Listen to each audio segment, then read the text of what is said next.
my real question was, what made you still interested up till now? What made you continue the passion? I mean, we never stopped studying. I mean, it's still there. You pursued productivity. I pursued persuasion, but the love for there's always new language that's wow, I like that. I like what you said. I like what he said. I like what he said. That makes us just go for more. Okay. Because I do believe that language patterns evolve. Language communication evolves. Okay. Okay. And this has been one of my major brilliances, to align myself and partner myself with smart people who like language, so I don't forget something I've always loved. So is that the bola? No, Do you have Ebola, my brother? Can you feel that? Like, I really mean that. Okay, and to explain how genuine this is, I went through med school. Let me explain med school. Med school erases everything you knew beforehand because there's no time for anything else. So I lost NLP, pure linguistic programming, and I lost hypnosis. Okay? But I never lost that I found I could change myself and I can help other people change. And I like that so much. I liked seeing it in patients throughout time. And this, I think, colored because there was one time that I literally had to be brought down. I couldn't move.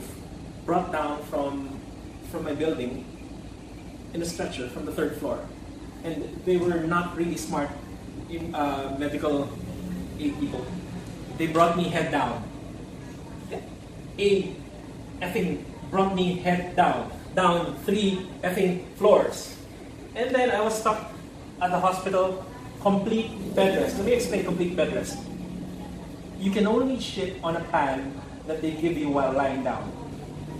And I so did not like my foray with pain. I think that colored my choice in professions later. Because now, as you know, most of my patients still see me, even though I'm a fellow for regenerative medicine and aesthetics. Most of my patients still see me for my first love, which is pain. Joints, and the ability to walk. Heart pain. No. But the heart pain is another thing. The heart pain is because pain is a very complex thing. Pain isn't just structure. Pain is always colored by emotion. So example, any pain that you imagine will last forever.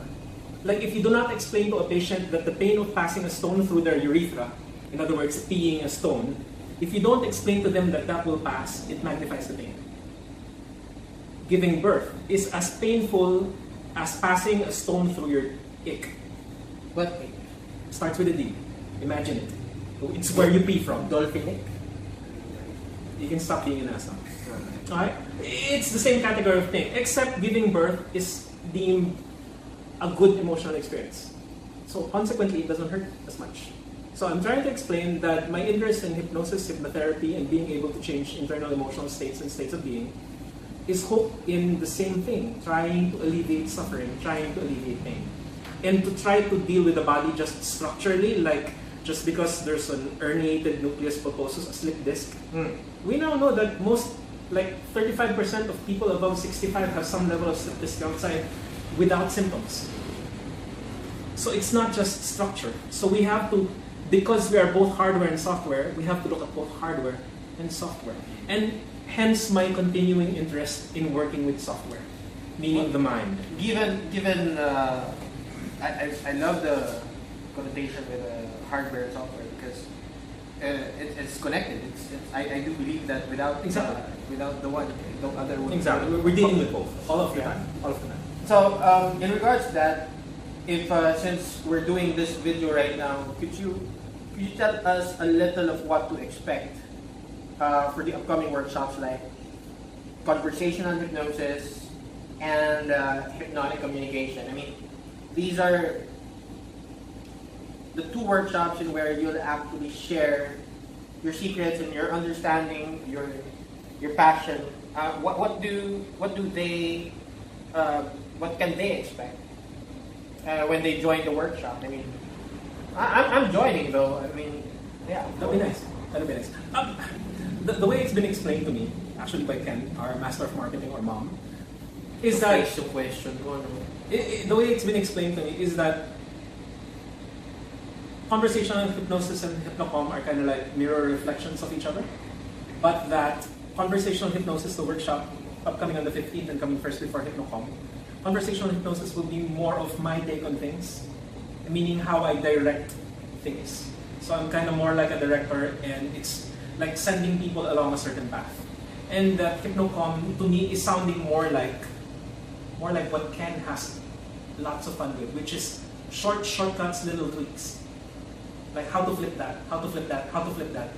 And how to do things even if you have like a really poor attention span and you just happen to be a great hypnotherapist. Oh, nicely said. No, because not everybody is interested in like long form. But for example, like our friend Luigi, who's a great hypnotherapist as well, he likes this guy called Peng Jun. He does this thing that Frank Kern, who I have a video of Frank Kern. He's really good with the NLP language and stuff. I'm doing stuff with Frank. Alright? So to me, they both do something in common. They, in a way, sell from the stage or from webinars. Okay. Yeah. And to me, they're doing something that I'll be doing at conversational hypnosis, which is you're kind of on the stage, you're kind of directing the pathway. It's kind of a long path, and you're kind of leading them through some change. Well, do you want to hear within that conversation? Do you want to hear my perspective on that and how I understood the content that you're going to do? Go. And from a marketing perspective, when